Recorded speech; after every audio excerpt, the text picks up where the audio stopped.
Bisa saja Pak Ganjar bukan kader terbaik dari PDIP. Tetapi kalau kita mengatakan bahwa Pak Ganjar adalah kader paling populer, saya rasa tidak ada orang yang akan bisa menebaknya.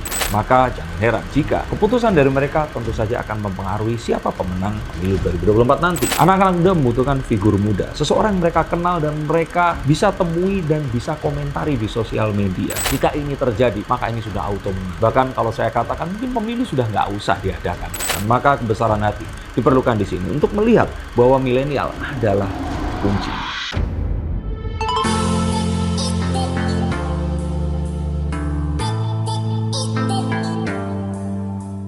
Halo Sensikers, kembali berjumpa bersama saya Denny Darko. Tidak ada yang namanya misteri, yang ada adalah tanda-tanda yang kita semua coba untuk mengerti. Dengan sangat dramatis akhirnya Ibu Megawati Soekarno Putri ini mencalonkan Ganjar Pranowo menjadi capres dari PDI Perjuangan. Dan ini adalah sebuah prestasi yang sangat luar biasa karena PDIP yang kita tahu menjunjung tinggi sistem kepartaian, yang kita tahu bahwa Bu Mega ini rupanya agak keki saat terus kemudian Pak Jokowi ini nggak manut sepenuhnya menjadi tugas partai. Dan kita semua menduga bahwa Ganjar ini tidak akan dicalonkan karena Bu Mega pasti akan mencalonkan kalau tidak Mbak Puan, paling tidak dirinya sendiri. Nah maka secara dramatis, walaupun ini dilakukan di hari Kartini, Bu Mega menunjukkan kebesaran hatinya menjadi seorang Kartini, menyalakan lilin di kegelapan dan mencalonkan Ganjar Pranowo sebagai capres dari PDIP. Nah partai kedua terbesar, Golkar, mengapa belum mengikuti langkah ini? Mengapa belum bangun dari tidurnya? Mengapa belum sadar kekuatan dari milenial yang sudah dirasakan oleh Bu Mega dan akhirnya berani untuk melakukan leap of faith, melakukan kembali hal yang kemarin mungkin saja sedikit dia sesali untuk mencalonkan seseorang yang bukan merupakan terah Soekarno dan mungkin saja akan sedikit balelo seperti Pak Jokowi. Kita akan lihat menggunakan kartu-kartu yang ada di tangan saya. Kita harus tahu bahwa ini itu eranya milenial. Elektabilitas itu berbanding lurus dengan popularitas dan ini tergantung sekali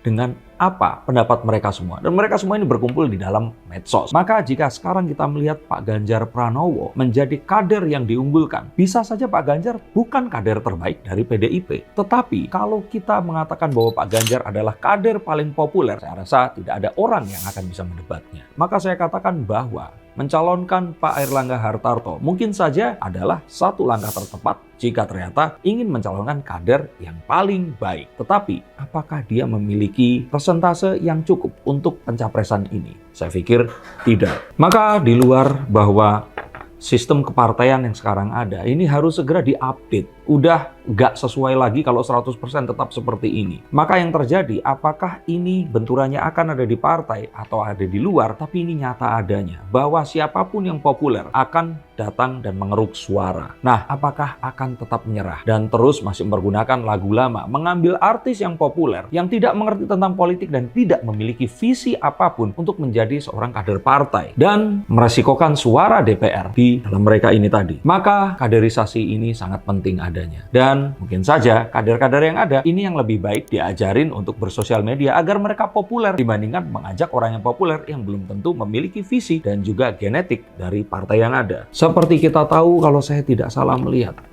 Pak Airlangga ini elektabilitasnya sangat rendah, bahkan presentasinya masih 1 digit. Maka sangat-sangat berbahaya kalau tetap diajukan. Bahkan untuk menjadi cawapres sekalipun, kita akan tahu milenial memiliki kekuatan untuk melakukan vote dan mempengaruhi generasi di bawahnya, Zenial, dan di atasnya, Baby Boomer dan Gen X seperti saya. Dan mereka saat inilah yang merunning perusahaan-perusahaan, mereka menjadi manajer hingga kepala bagian, dan mereka ini memiliki kuasa yang sangat kuat. Maka jangan heran jika keputusan dari mereka tentu saja akan mempengaruhi siapa pemenang pemilu 2024 nanti. Saya rasanya tidak terlalu berlebihan jika ngotot ini hanya akan berakhir dengan mati. Nah, mereka ini memiliki Ridwan Kamil yang sudah bergabung. Mengapa tidak menggunakan Kang Emil ini saja? Jika memang sebelumnya Kang Emil didapuk menjadi seseorang yang dianggap dan ditugaskan untuk bisa mengatrol suara Pak Airlangga Hartarto, apakah betul itu akan bisa? Karena Kang Emil memang seorang king, but he is definitely not a kingmaker.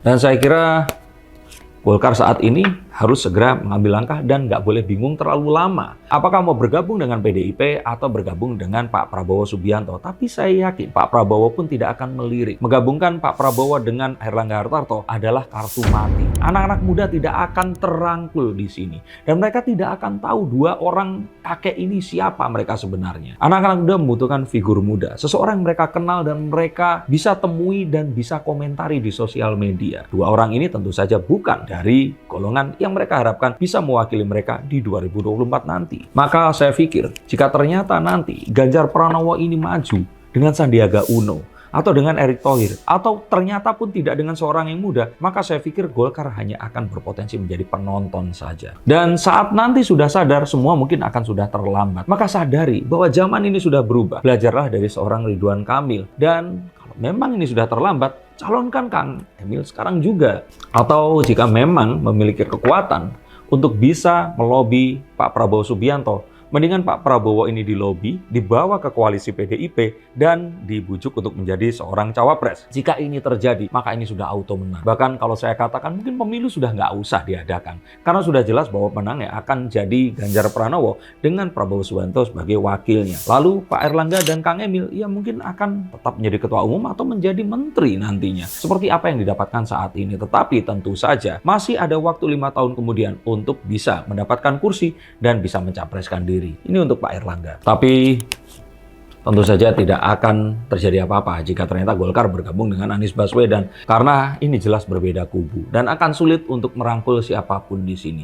Saya pikir Golkar hanya memiliki 2 opsi, apakah merapat ke Pak Prabowo atau merapat dengan PDIP. Dan jika merapat dengan Pak Prabowo, saya hakul yakin jika mengajukan Pak Erlangga, ini hanyalah akan kartu mati seperti saya katakan. Maka kebesaran hati diperlukan di sini untuk melihat bahwa milenial adalah kunci. Maka saya tidak bisa berucap selain tik-tok, tik-tok. Waktu menanti, detik berganti. Maka jika tidak diputuskan saat ini, Golkar akan menyesal nanti. Terima kasih, sampai jumpa, dan salam.